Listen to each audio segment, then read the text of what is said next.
오늘의 증시 브리핑 시작하겠습니다. 시장이 좀 많이 올라왔는데요.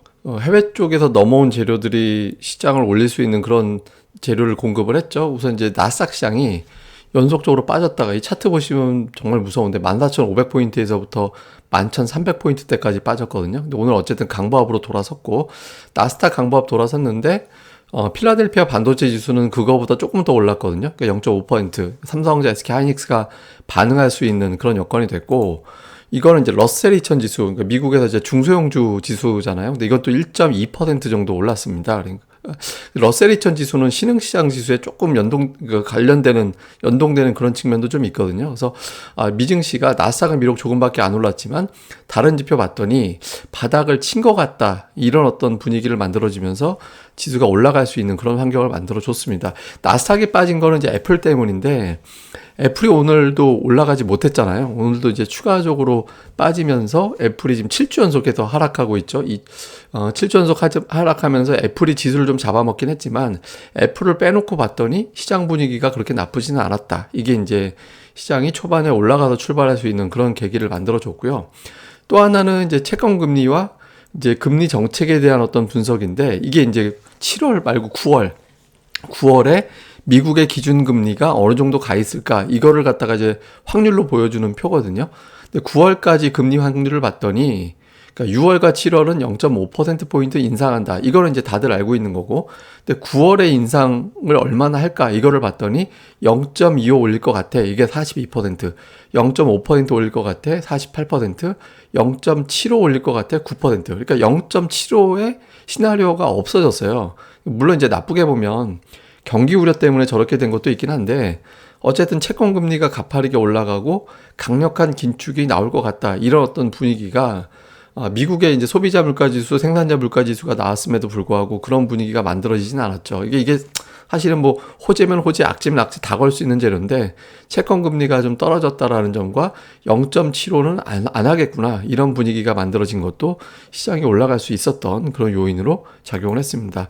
그리고 이제 또 하나는 이제 코인인데, 그 비트코인이 25,000달러대까지 빠졌었잖아요. 근데 비트코인이 꾸준하게 올라서 가지고 우리 증시 돌아갈 때는 3만 달러를 돌파하는 그런 모습이 나왔거든요. 그래서 저점 대비 한 20% 정도 올라간 거예요. 근데 이제 비트코인이 올라가면서 코인 시장 안정이 되나 보다, 이것도 있었고, 또 하나는 이제 테더라는 게 있습니다. 그러니까 스테이블 코인 1위, 이게 스테이블 코인이 뭐냐면 이제 1달러, 이게 차트 보시면 1달러에 쭉 고정돼서 가잖아요. 1달러 살짝 위에 왔다 갔다 하면서. 1달러 밑으로 내려가면 보증인이 나타나서 1달러로 채워주는, 그러니까 1달러 부족한 걸 다른 걸로 채워주는 그 보증인을 따로 일종의, 저는 그렇게 표현을 할게요. 그러니까 보증인을 따로 두는 그런 식으로 돌아가는 걸 이제 스테이블 코인이라고 하는데, 어제 테라하고 루다가 이제 망가졌잖아요.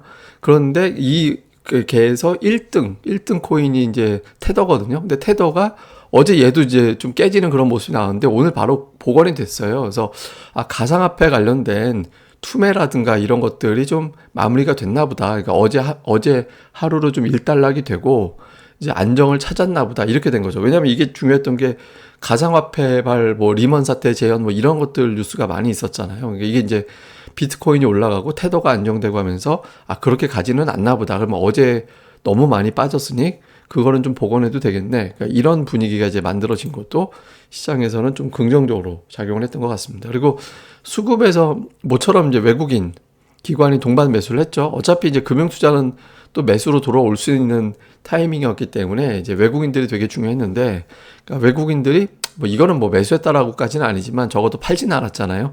그러니까 안 팔고 매수해주면서 조금 중심만 잡아주니까 이제 기관이 워낙 세게 들어오는 상황이면, 금융투자는 대부분 다 이제 대형주 쪽에 매수가 집중되니까 그러니까 지수가 올라갈 만하죠. 그리고 여기에 이제 대형주만 간 게 아니라 코스닥을 비롯해서 이런 이제 중소형주 쪽에도 매수가 워낙 또 세게 들어가다 보니까 시장이 좋았습니다. 그리고 이제 외국인 선물 매도가 좀 많았거든요, 너무. 근데 오늘 매수가 좀 들어왔죠. 이게 장중에 15,000계약 넘게 들어갔다가 이제 막판에 선물 매수가 좀 줄긴 했는데, 근데 이게 신규 매수는 아니었습니다. 그러니까 신규 매수하고 매도 청산하고 다른데, 신규 매수는 지수가 올라간다, 이거 베팅하는 거고, 매도 청산은 더 안 빠질 것 같다, 여기에 베팅하는 거기 때문에 좀 성격이 다르거든요. 근데 오늘 어쨌든 이제 뭐 일종의 쇼커버 같은 느낌이죠. 그러니까 이제 그 공매도 청산하는 느낌 그런 것들이 좀 가세가 되면서 이제 지수가 올라가는 그런 모습을 보였습니다. 근데 이후에는 이게 신규 매수가 들어와 줘야 돼요.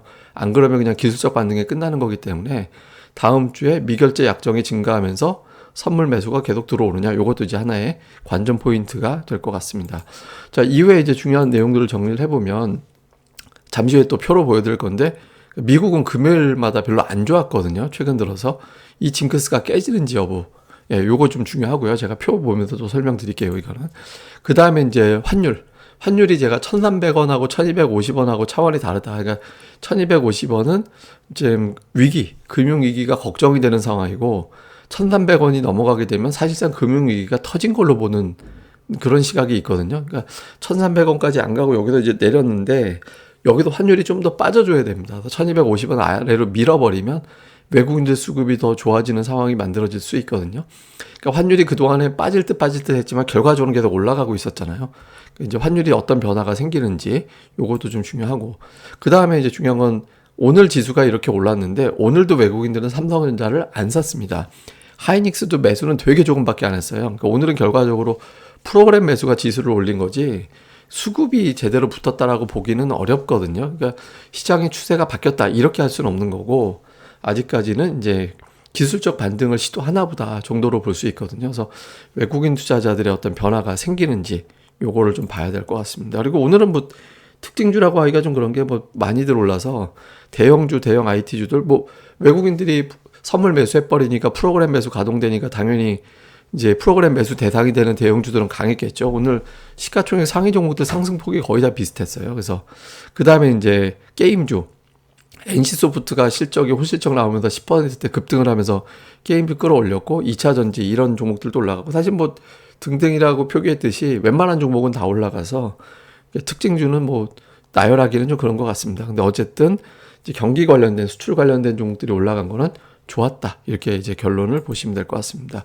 이제 그리고 이제 중요한 거, 나스닥 시장이 2월 18일 이후에 주 마지막 거래일, 제가 이제 금요일이라고 안 하고 주 마지막 거래일이라고 말씀드린 이유는 금요일이 휴장인 경우도 있잖아요. 그건 이제 목요일을 기준으로 잡았기 때문인데 두 번 빼고 다 빠졌어요. 그러니까 금요일에 빠진 거는 그만큼 투자 심리가 안 좋다라는 거 얘기하는 거잖아요. 주말에 주식 들고 가는 게 부담스럽다라는 거는 그만큼 시장을 불안하게 생각한다라는 거죠. 근데 이게 오늘 만약에 뒤집어서 매수가 되면, 오늘 이것 때문에 우리 증시는 월요일마다 하락했잖아요.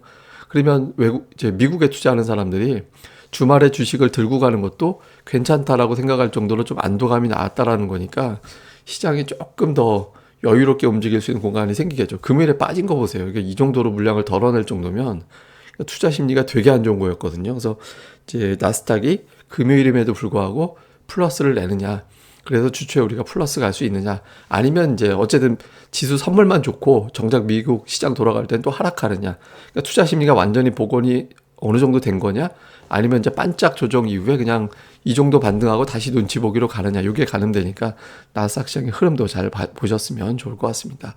예, 어쨌든 뭐 추가적인 내용이라든가 주말에는 제가 HTS 얘기랑 좀 가상화폐 얘기를 좀 하려고 하는데, 어쨌든 좀 구독하기 많이 눌러주셔갖고 그 내용 올라올 때 또 같이 봐주시면 좋을 것 같습니다. 예, 그럼 전 또 다음에 뵙겠습니다. 감사합니다.